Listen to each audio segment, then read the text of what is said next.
politik balas budi maupun balas dendam tidak boleh di dalam organisasi. Supaya semuanya satu haluan, bagaimana kita bisa meraih elektoral yang terbaik, hasil elektoral yang terbaik di 2024. Kalau menurut Mas Emil sendiri, di Jawa Timur apakah ketika Partai Demokrat itu menyatakan mendukung Pak Anies akan menambah elektoral di Jawa Timur? Nah, kalau saya melihatnya, keputusan ketum, langkah politik yang diambil ketum, pertama untuk bangsa, bukan untuk elektoral Demokrat semata. Nah, kedua, kalau untuk elektoral, sampai hari ini strateginya adalah tetap berdikari tentunya, berdiri di kaki sendiri.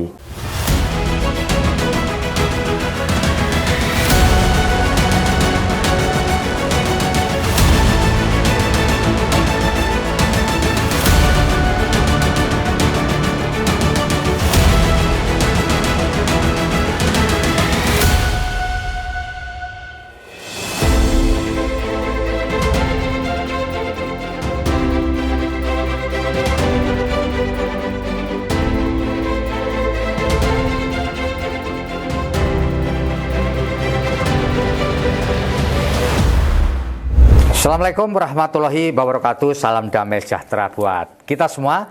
Om Swastiastu, Namo Buddhaya, dan salam kebajikan. Bertemu dengan saya lagi, Feby Mahendra Putra, Direktur Pemberitaan Tribun Network. Tribuners, setahun ke depan, tepatnya tanggal 14 Februari 2024, negeri ini akan merayakan pesta demokrasi yang pertama kali sepanjang sejarah. Mengapa? Karena antara Pilpres, Pileg, dan Pilkada akan dilakukan dalam tahun yang sama. Dan tentu kita akan melihat setiap provinsi mempunyai kekhasan. Dan kita sekarang akan ngobrolin Provinsi Jawa Timur yang penduduknya nomor 2, demikian pula potensi pemilihnya adalah nomor 2 di Republik ini. Telah bersama dengan saya Bapak Wakil Gubernur Jawa Timur, Dr. Haji Emil Elistianto Dardak Bebus MSc, atau kita akrab panggil saja Mas Emil. Assalamualaikum Mas. Waalaikumsalam warahmatullahi wabarakatuh. Mas, gimana, sehat? Terima kasih, sehat kita. Mas Emil, Jawa Timur ini dikenal sebagai satu daerah yang potensial karena potensi elektoralnya tinggi sekali. Dan ini dinamikanya luar biasa. Bagaimana Mas Emil melihat potensi Jawa Timur dalam pemilu 2024? Ke depan, termasuk kondusivitas politik, karena tanpa kondusivitas kita tidak mungkin bisa menyiapkan pemilu ini secara bagus. Silakan Mas. Ya, jadi kalau kita bicara mengenai Jawa Timur sebagai basis elektoral terbesar kedua di seluruh Indonesia, bukan hanya secara peringkat kedua kontribusinya juga besar. Betul. 15 kurang lebih 15% elektoral. Betul. Dari total hari ini ada 38 provinsi dengan provinsi baru di Papua, tapi 1/6-nya itu Jawa Timur. Artinya memang sangat wajar bahwa ada hal-hal yang perlu kita antisipasi bersama terkait situasi dan dinamika politik di Jawa Timur. Apalagi menjelang pemilihan yang sangat masif, kaitannya dengan masa depan bangsa kita. Seperti apa kerawanannya? Ya macam-macam, kerawanan yang sifatnya sosial, kerawanan yang sifatnya juga politik.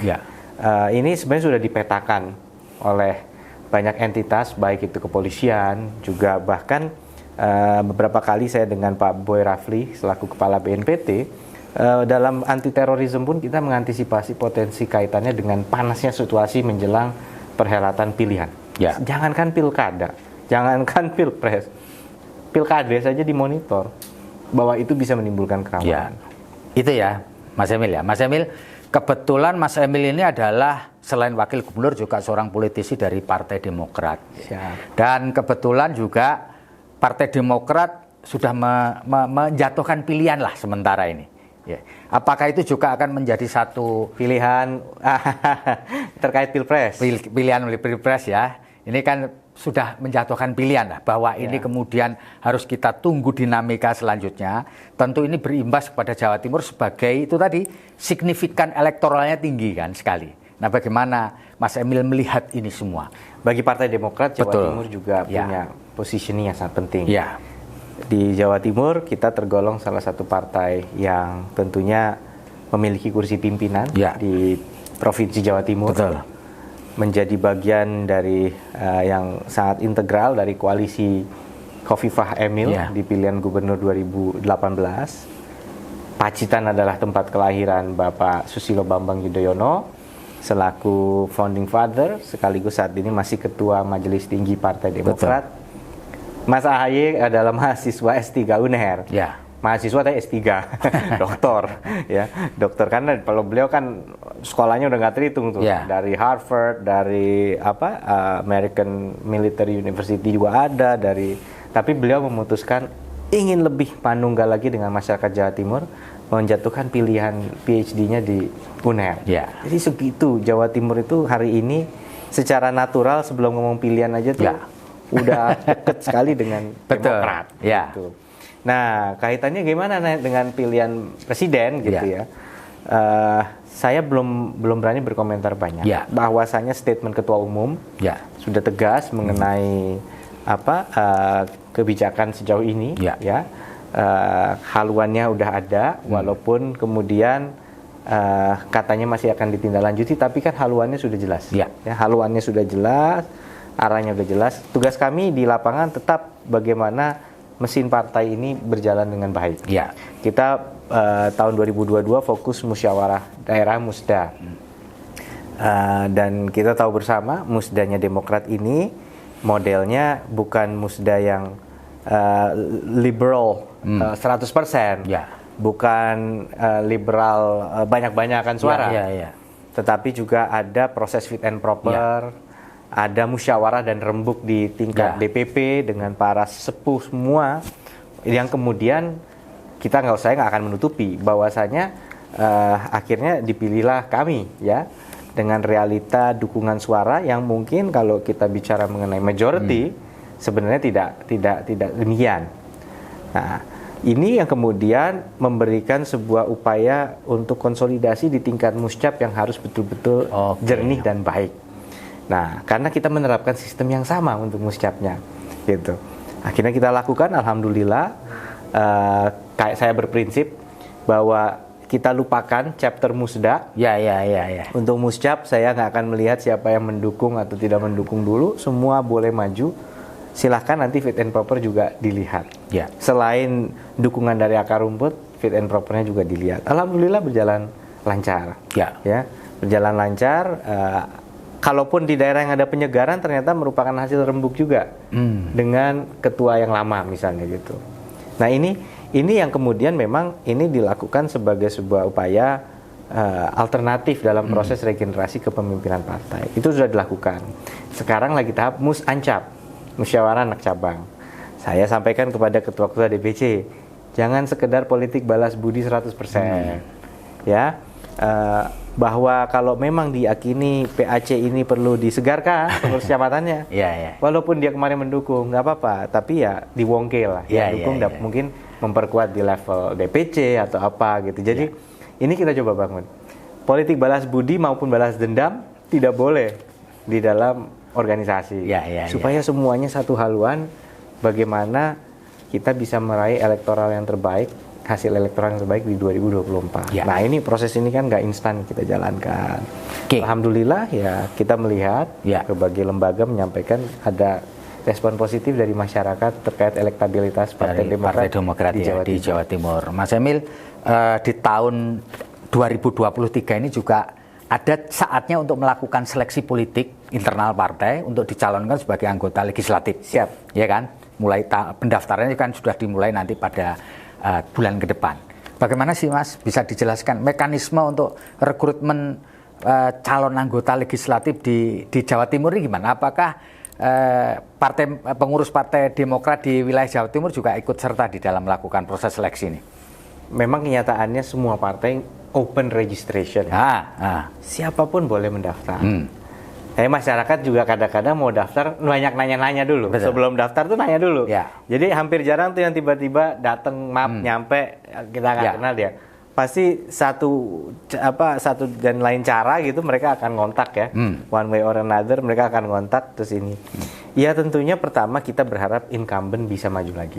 Oke, jadi prioritasnya incumbent. Bahkan itu syarat, semua partai melakukan itu. Ya. Incumbent yang belum daftar, bahkan di beberapa tempat bisa di PAW. Artinya, jangan-jangan Anda mau nyalon dari partai lain. Ya. Wah, Anda nggak bisa duduk sebagai dewan, punya akses ke konstituen, tapi kemudian nanti nyalon dari partai lain, nggak boleh. Jadi diikat dengan harus sudah Jadi mendaftar. incumbent wajib hukumnya untuk daftar ya? Daftar, wajib maju lagi. Bahwa perkara nanti partai menseleksi urusan lain ya gitu ya? Oh, itu bukan istilahnya itu tidak menjadi concernnya dia gitu. Itu sudah kewenangan dari partai lah. Iya, artinya dia daftar belum tentu juga kan dia lolos dari seleksi partai kan? Ya pasti lolos lah. Oh, pasti lolos ya. Lah gitu, kecuali ya memang kayak sekarang kita tahu ada sebuah dinamika di Jawa Timur, baik itu terjadi ya, tapi kita tak pantau terus perkembangannya. Ya. Terus terang bagaimana kita tetap memiliki positive thinking terhadap beliau. Kita tanya, mereka menyampaikan kami on the track, ya sudah gitu. Ya mereka kita harapkan bisa mencalonkan lagi. Nah, Mas, apakah dari DPP juga diberi target gitu di Jawa Timur itu harus memperoleh sekian persen suara yang tercatat di Jawa Timur? Ya, seperti partai lain kan biasa ada 20%, 15%. Ya, kita mengharapkan 15%. 15% ya, Mas. Ya. Dan kebanyakan di satu sisi untuk menunggu suara itu adalah lewat munculnya vote getter atau public figure atau orang-orang yang dikenal, karena itu yang paling mudah untuk mendapatkan suara. Apakah strategi itu juga akan diterapkan nanti Partai Demokrat di Jawa Timur untuk memenuhi target 15% perolehan suara itu, Mas? Ya, vote getter itu kan kampanye is about getting votes sebenarnya. Ya, otomatis kita perlu vote getter. Betul. Naturally vote getter itu adalah si mantennya sendiri, calonnya sendiri, dan kemudian fungsionaris partai. Ya. Artinya, misalnya gitu ya, oke, yang mantennya ini kan adalah caleg di dapil itu. Tapi bisa saja kemudian pada saat berkampanye dia disupport oleh fungsionaris yang bukan dari dapil itu gitu. Misalnya, ya itu sangat-sangat mungkin kita lakukan, bisa terjadi. Tapi yang paling penting ini memang juga linearitas. Jadi antara caleg di tingkat RI, provinsi, dan kabupaten kota juga bersinergi dengan baik. Ya, maksud saya juga apakah sebagai public figure yang sudah dikenal masyarakat, apakah Mas Emil juga maju untuk menarik suara supaya suaranya Demokrat di Jawa Timur itu membesar sehingga 15% tadi kena? Maksud saya pertanyaan. Saya? Iya, sebagai public figure ya. Saya masih ada mandat untuk mendampingi Ibu Khofifah sampai selesai sejauh ini. Iya. Jadi tidak ada rencana untuk Partai Demokrat menjadikan Mas Erik sebagai penarik suara untuk Jawa Timur, enggak ya? Belum ada rencana. Oh, belum ada rencana ya.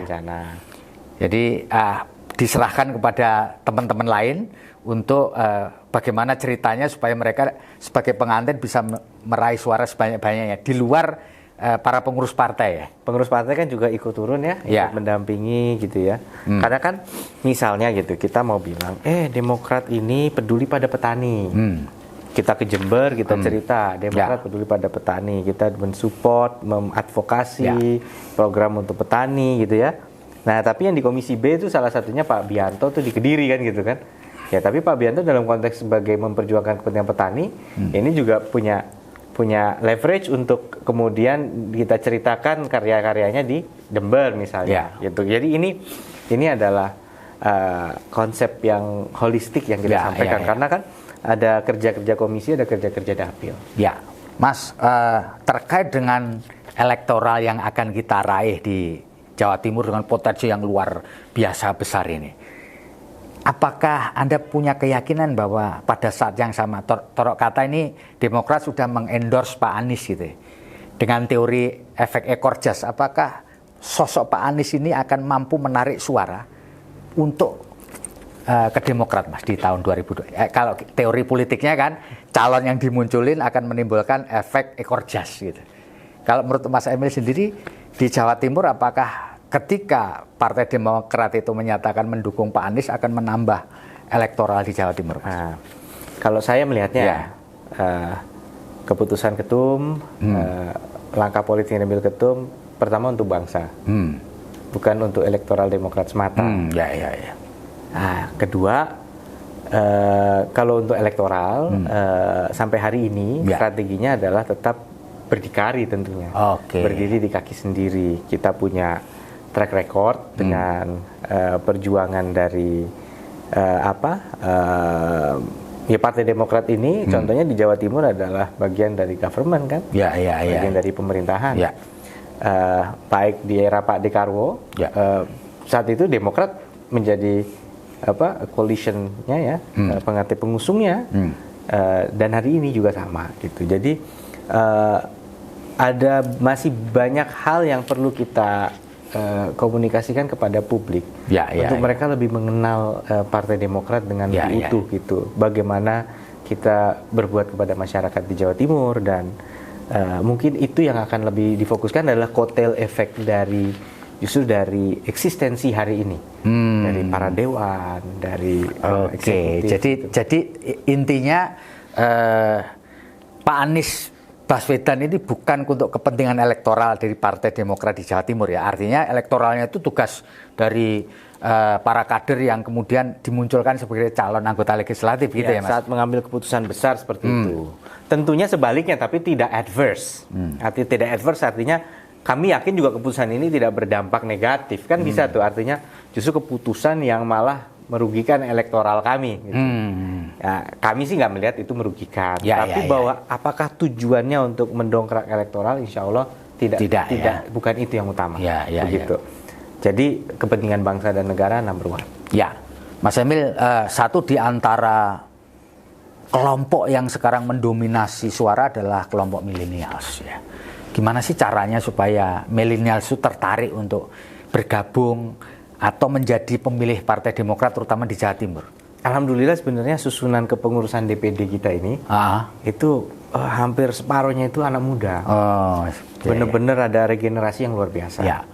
Tapi nggak mudah tentu mempertahankan minat mereka juga ya. Ini kan anak muda ini juga tantangan terbesar adalah konsistensi di jalur itu gitu. Tapi saya seneng gitu, ada anak muda yang gua masuk ke pengurusan nggak pengen nyalek gitu. Pengen aja ngurus partai, pengen tahu gitu, bisa nggak sih partai ini ada tempat buat orang kayak kita yang nggak neko-neko gitu bahasanya. Ayo gitu. Nah tapi ini tantangan, jangan sampai kemudian mereka cuma jadi penonton, mereka harus bisa ikut mendrive kebijakan-kebijakan partai dong gitu. Jangan cuma untuk diklaim ya kita punya pengurus milenial, tapi giliran waktunya partai bergerak mereka nggak dilibatkan. Nah ini yang saya sedang bangun nih, kultur itu gitu kan. Dan ini kan ada clash of generation karena nanti akan ketemu tuh sama yang bilang waktu kamu masih pakai celana SD, saya ini udah berjuang untuk partai ini. Ada juga yang gitu kan. Wah itu mempertemukan yang dua itu kan, gimana caranya supaya yang muda tetap tertarik dan nggak ngerasa apapun idenya tuh ini kan. Tapi kami juga meyakini bagi yang sudah lebih berumur, mereka juga masih punya tempat selama masih mau energi, masih tahu bahwa karena kan ya memang Demokrat pernah memiliki glory days yang luar biasa. Betul. Nah hari ini alhamdulillah masih relatif baik gitu kan, trennya bagus. Tapi ya mantranya sudah berubah gitu ya. Kita menjual masa depan ini gitu kan. Romansa masa lalu itu bukan satu-satunya hal yang kita utamakan, tapi masa depan, future gitu. The present and the future. Masa kini dan masa depan. Masa kini lihatnya di mana? Ya ada pemerintahan perfect, belum tentu perfect. Tata kelola mungkin ada yang perlu diperbaiki.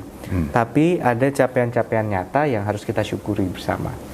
Mas Emil, apakah Pak SBY yang kelahiran Jawa Timur pernah menjadi presiden 2 kali itu membantu elektoral Partai Demokrat di Jawa Timur, Pak? Secara survei, saya nggak sebut apa ini lembaga yang sebenarnya boleh aja dipublish gitu ya.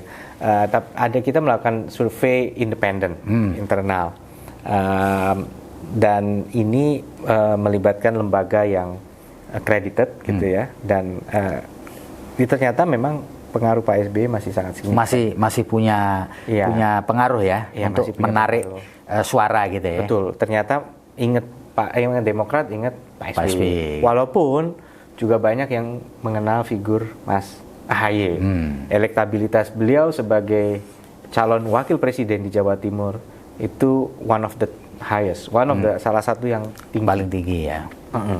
Itu jadi bahwa Mas AHY figurnya sudah mulai kuat, Pak SBY juga masih diingat di hati masyarakat gitu. Kan ada kan policy yang kalau saya pribadi saya selalu ngomong bahwa continuity. Pemerintahan yang sekarang good, pemerintahan yang dulu good, kan gitu kan. Saya sebagai wakil gubernur kerja baik di bawah presidensi of Bapak Joko Widodo dan Kiai Ma'ruf Amin misalnya. Tapi dulu juga di Pak SBY juga bagus kan gitu kan. Fokusnya apa waktu itu? Misalnya menerapkan BOS untuk sekolah-sekolah, tunjangan guru gitu kan. Itu misalnya menyiapkan undang-undang desa menuju dana desa. Pak Jokowi dana desanya diimplementasikan, dikasih alokasi anggaran yang bagus gitu kan. Dikuatkan infrastruktur gitu. Itu ya udah kita yakin gitu, artinya bahwa ya ini continuity yang bagus. Nah, banyak yang dibangun Pak SBY termasuk jembatan Suramadu. Pak SBY selalu cerita.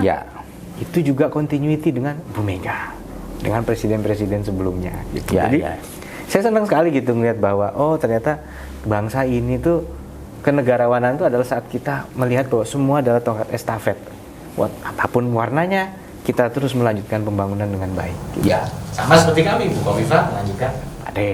Pak D melanjutkan, Pak Imam, walaupun guyonnya kan katanya gubernur yang ini Pak Nur kan itu yang menggantinya. Tapi dari zaman Pak Nur sampai ke Bu Kofifa kan estafet ini berjalan dengan baik.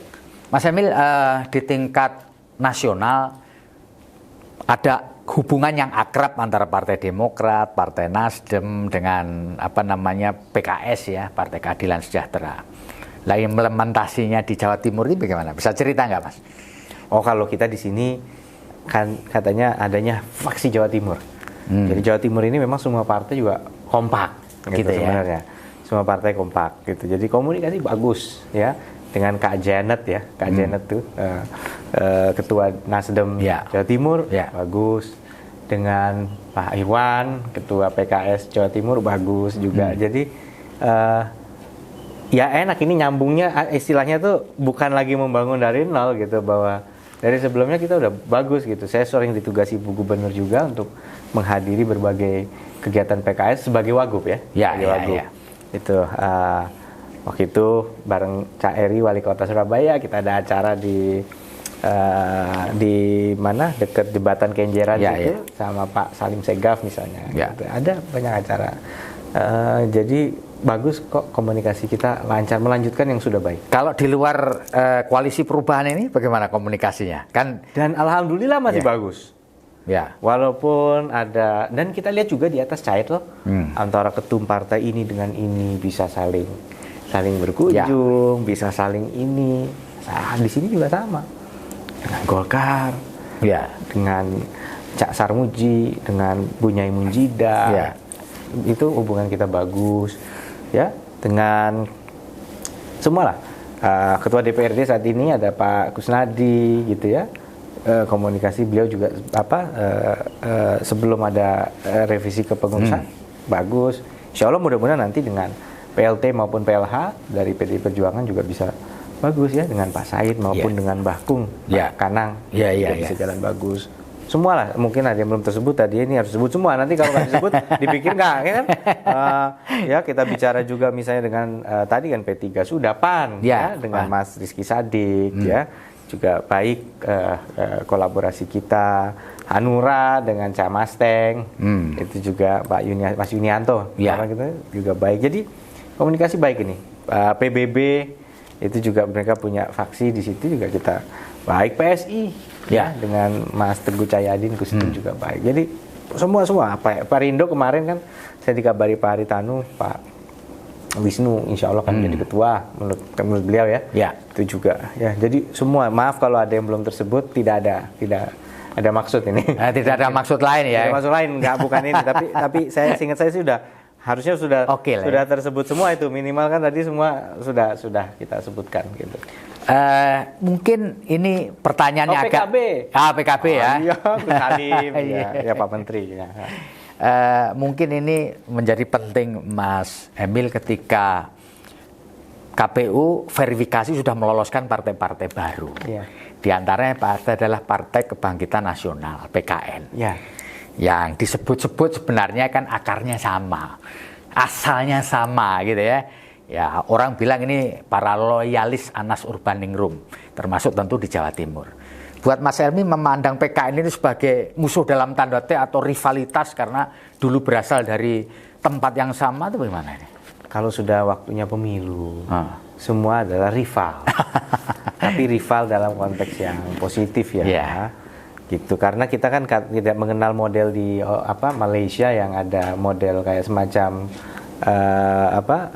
barisan nasional, Pakatan Harapan gitu kan. Mereka bisa berbagi-bagi teritori tuh.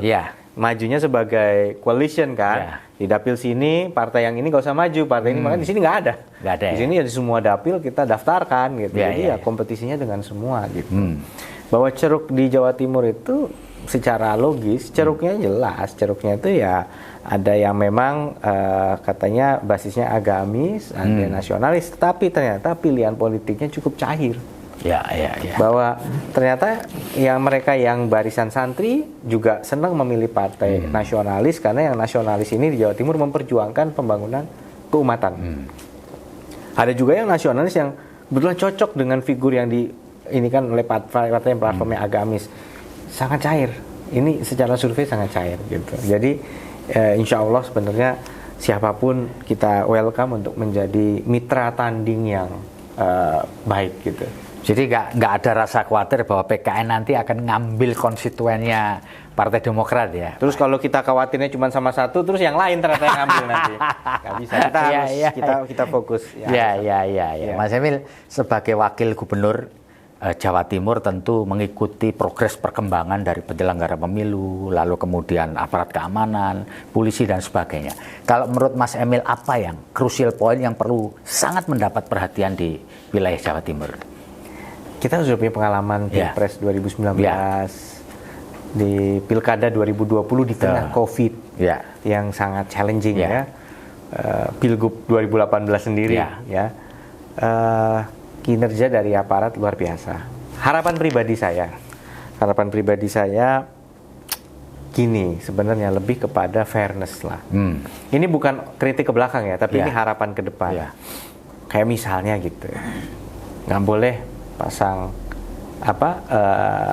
baliho di luar dari yang disediakan KPU misalnya. Itu kalau pilkada ya, tapi bukan pileg sih ya. Ada yang pasang tuh balihonya udah pakai billboard gede di Jalan Ahmad Yani. Kita protes. Iya, kemudian keputusannya 1,5 bulan kemudian ini sudah selesai. Hasilnya sudah dinikmati oleh yang pasang baliho dong. Kalau udah ditontonin orang, turunkan kan gitu kan. Iya, jadi fairness ya. Artinya apa? Keputusan harus bisa cepat dieksekusi. Kalau ada pelanggaran cepat dieksekusi. Kalau lama karena kan masa kampanye pendek. Minimal. Jadi kalau yang hal-hal yang sederhana ya, kecuali mendiskualifikasi orang itu ya. Tapi kalau hal-hal yang sifatnya gitu harus cepat gitu, kayak baliho yang tidak pada tempatnya cepat langsung turunkan, langsung ini gitu kan.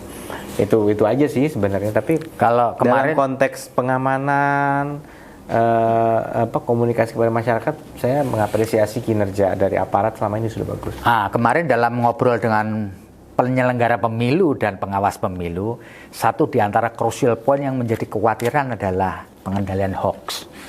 Karena hoax di sosial media ini bisa memecah belah, mengembalikan situasi di pemilu yang lalu yang diwarnai oleh memecah belah masyarakat karena masifnya hoax. Apakah Partai Demokrat di Jawa Timur juga melihat hoax ini menjadi sesuatu yang krusial? Banget ya, karena sekarang ya, ini makanya kita baru selesai Hari Pers Nasional. Selamat Hari Pers Nasional. Terima kasih Pak.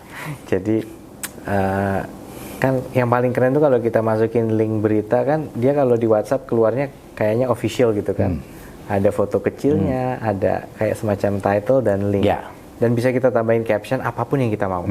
Artikelnya tentang politik ditulis tentang Daud juga bisa gitu kan. Iya bisa, terserah kita, terus kita forward lah ke grup. Dan itu yang bahaya. Kadang orang nggak ngeklik. Ya, dia dengan lihat caption yang ada di situ sudah menyimpulkan dan di-share lagi. Di-share lagi. Nah, ini yang bahaya memang, bahwasanya clickbait. mungkin bukan hoax tapi clickbaitnya itu sangat mungkin terjadi gitu. Clickbait, framing dan lain sebagainya. Nah inilah yang memang tidak ada solusi terbaik selain mengedukasi voters agar mau kritis mengkonsumsi informasi. Jangan terlalu mudah percaya. Makanya ada dua kategori sebenarnya, ada hoax, ada misinformasi. Misinformasi ini bukan kebohongan, tetapi framingnya itu akan membuat orang tergiring ke arah yang salah. Nah dua ini penting, hoax dan misinformasi. Dua ini harus kita lawan dengan seluruh elemen. Itu ya, jadi selain asas fairness juga yang perlu dapat perhatian penuh adalah beredarnya hoax dan misinformasi. Iya. Oke, baik. Pak Wagub, ini pamungkas, apa sih yang bisa Pak Wagub sampaikan kepada warga Jatim terkait dengan tahun politik ini, tahun 2023 menuju ke 2024 sebagai wilayah yang potensi elektoralnya pasti diperebutkan banyak pihak. Itu sudah sunatullah. Di mana di situ ada elektoralnya tinggi, disitulah orang berebut untuk melakukannya. Padat lagi ya. Padat ya. Turun di satu jalan atau gang Surabaya udah berapa rumah terjangkau gitu kan. Nah itu apa yang bisa Pak Wagub sampaikan kepada warga Jawa Timur, baik dalam kapasitas sebagai wakil gubernur, selain itu juga sebagai politisi?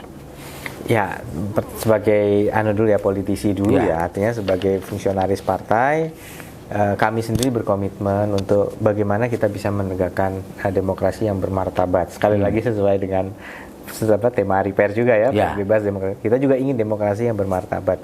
Kami sebagai partisipan harus juga menjunjung tinggi itu.